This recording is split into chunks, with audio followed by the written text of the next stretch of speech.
नमस्कार दोस्तों, मैं राजकुमार मौर्य प्रखर इंडिया यूट्यूब मंच पे आपका स्वागत है। महाराष्ट्र में विधानसभा का चुनाव हो रहा है। महाराष्ट्र के विधानसभा चुनाव के लिए वोटिंग होगी 20 नवंबर को और नतीजे आएंगे 23 नवंबर को। पूरे विश्व की निगाहें, पूरे देश की निगाहें महाराष्ट्र पर टिकी हैं, क्योंकि हमारे देश के लोग बाहर भी रहते हैं और बाहर वाले भी हिंदुस्तान की पॉलिटिक्स पर नजर रखते हैं। और महाराष्ट्र में जो 5 सालों में कारनामा हुआ, पॉलिटिकल ड्रामा हुआ, उसको तो आपने खुल के देखा। मतलब कि हद हो गई पॉलिटिक्स की, पॉलिटिक्स में पॉलिटिक्स। तो वहीं पर महाराष्ट्र की इस विधानसभा में कौन बैठेगा, एक महत्वपूर्ण सर्वे आया हुआ है। इस सर्वे के आंकड़े क्या कहते हैं, आपको इस वीडियो में दिखाने जा रहे हैं। आपकी जो भी राय हो आप कमेंट करके जरूर बताइए। जो भी रिजल्ट आएगा 23 तारीख को तो आ ही जाएगा। और वैसे यहां पर महाराष्ट्र में आप देख सकते हैं विधानसभा की 288 सीटें हैं, बहुमत 145 सीटों पर है। और पता लगा एक चीज और है, पता लगा बहुमत किसी अगले गठबंधन को मिले, फिर अगले गठबंधन वाले ना सरकार बना ले। यहां पर इस चीज की दिक्कत है, क्योंकि किसी एक पार्टी को तो बहुमत नहीं आना है, वो पहले तय हो चुका है। क्योंकि अब जैसे बीजेपी 155 सीटों पर सबसे ज्यादा लड़ रही है और सब कोई 80 पे लड़ रहा है, कोई 70 पे लड़ रहा है, कोई 55 पे लड़ रहा है, कोई 85 पे लड़ रहा है।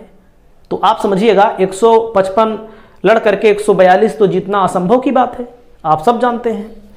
तो यहां पर अब दोस्तों विदर्भ में है, जैसे विदर्भ जो इलाका है, एक कांग्रेस एनसीपी का गढ़ माना जाता है।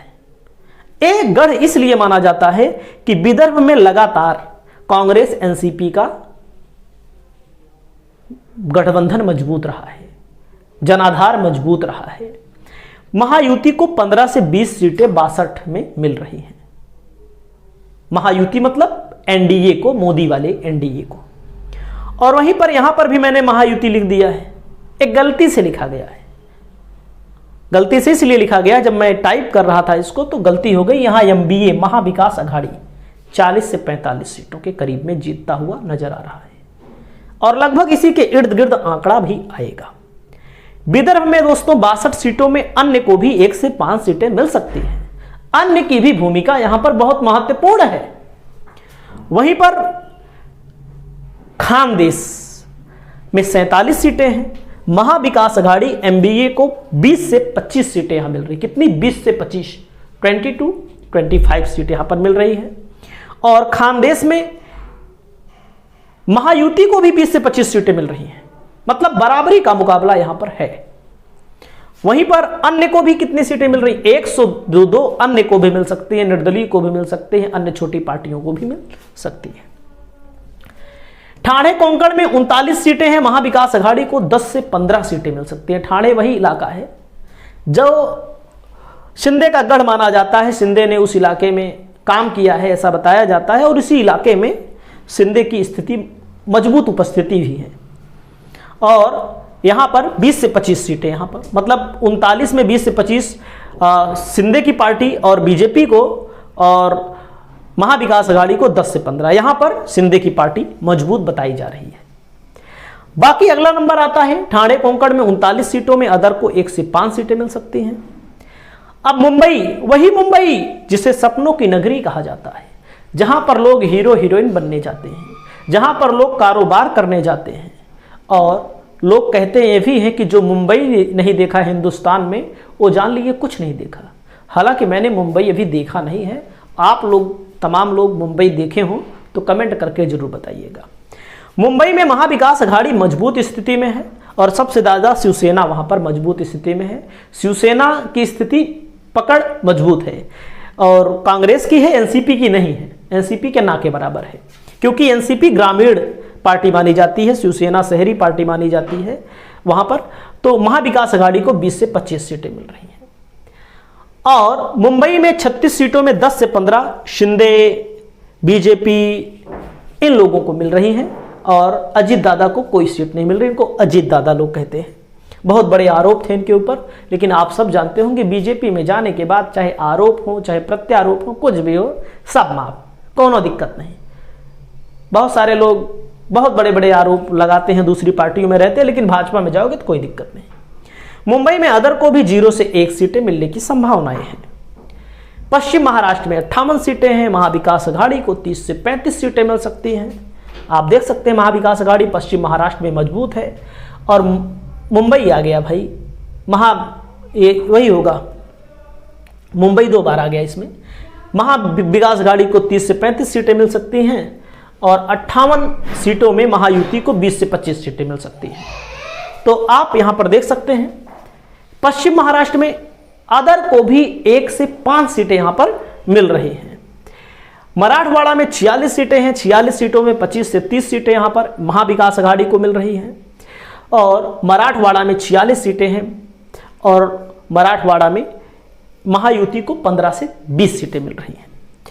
और मराठवाड़ा में 46 सीटों में अदर को 0 से 2 सीटें मिलती हुई यहां पर बताई गई है। अगला नंबर आता है महाविकास अघाड़ी को टोटल 150 से 175 सीटें मिल सकती हैं। अब जैसे महाराष्ट्र और हरियाणा की तुलना लोग कर रहे हैं, हरियाणा में बड़ी बड़ी मीडिया वाले बता रहे थे कि कांग्रेस की सरकार बनेगी। कांग्रेस की सरकार इसलिए नहीं बनी, आप थोड़ा आंकड़ा लगाइएगा, जब लोकसभा का चुनाव हुआ 10 सीटों पर हुआ, तब भी भारतीय जनता पार्टी ने 5 सीटों को जीता। तब भी भारतीय जनता पार्टी ने 5 सीटों को जीता, कांग्रेस ने भी 5 को जीता। तो वहां पर कांग्रेस को बढ़त बताया जा रहा था, लेकिन भाजपा ने बाजी पलट दी। हारी हुई बाजी भाजपा ने पलटी। और कांग्रेस की कमजोरी यह है सबसे बड़ी वहां रही हमारी नजर में, अपने वर्तमान विधायकों को ही टिकट दे देना और उसके अलावा संगठन में पुराने लोगों को कोई सोर्स से लेकर आ रहा है, फलाने को लड़ा दो, लड़ा दे रहे हैं। मतलब ज्यादातर हुड्डा का परिवार वहां पर हावी रहा, इसीलिए चुनाव हार गए। तो यहां पर 150 से 175 सीटों के बीच में इंडिया गठबंधन को मजबूती दिखाई गई है इस सर्वे के मुताबिक। बाकी महायुति को 105 से 135 सीटों मिल रही है। लोकसभा चुनाव से ही आप स्पष्ट जान लीजिए, जब हरियाणा में 5-5 का मुकाबला था, वहां पर 50-50 का चांस था। 50 में कांग्रेस आगे निकल गई, बीजेपी आगे निकल गई, बीजेपी की सरकार बन गई। लेकिन आप यहां देखें, यहां 50-50 का मुकाबला नहीं है। यहां पर कांग्रेस गठबंधन बहुत आगे था बीजेपी से।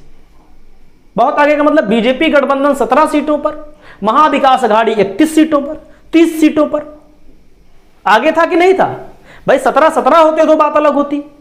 तो यहां पर देख सकते हैं बीजेपी 28 पर लड़ी, 9 जीती। इसका मतलब बीजेपी की स्थिति बेहद खराब रही।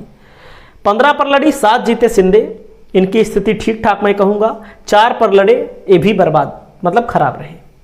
बाकी कांग्रेस 17 पे लड़ी, 13 जीती, बहुत बेहतरीन स्थिति।